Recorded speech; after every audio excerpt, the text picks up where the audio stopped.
কুরুক্ষেত্রের যুদ্ধে ১৮ সংখ্যার রহস্য। কুরুক্ষেত্রের যুদ্ধ শুধু এক রাজবংশের লড়াই ছিল না, এটা ছিল ধর্ম আর অধর্মের চূড়ান্ত সংঘর্ষ। কিন্তু এই যুদ্ধের সঙ্গে একটা অদ্ভুত সংখ্যা জড়িয়ে আছে। সংখ্যা ১৮।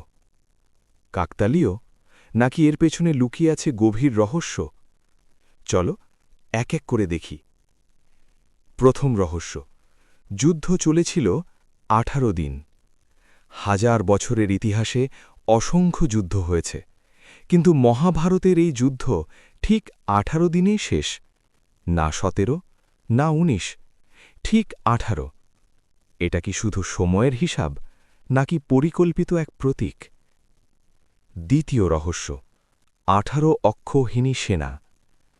কুরুক্ষেত্রে লড়েছিল মোট ১৮ অক্ষৌহিনী সেনা। কৌরবদের ছিল ১১ অক্ষৌহিনী, আর পাণ্ডবদের ছিল ৭ অক্ষৌহিনী। ১১ যোগ ৭ সমান ১৮।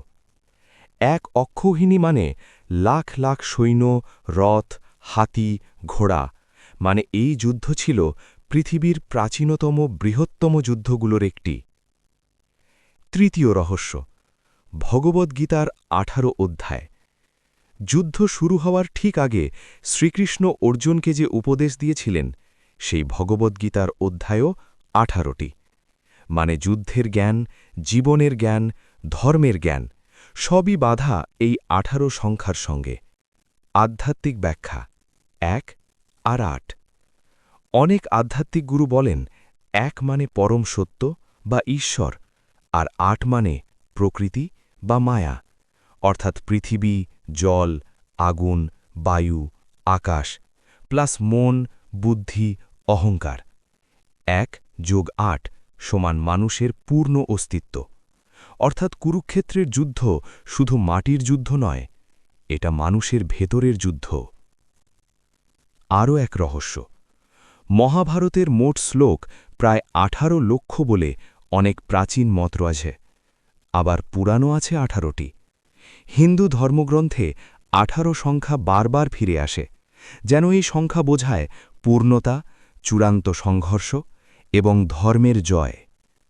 শেষ কথা, কুরুক্ষেত্রের যুদ্ধ শুধু ইতিহাস নয়, শুধু পুরাণও নয়, এটা এক প্রতীক মানুষের মনের যুদ্ধের।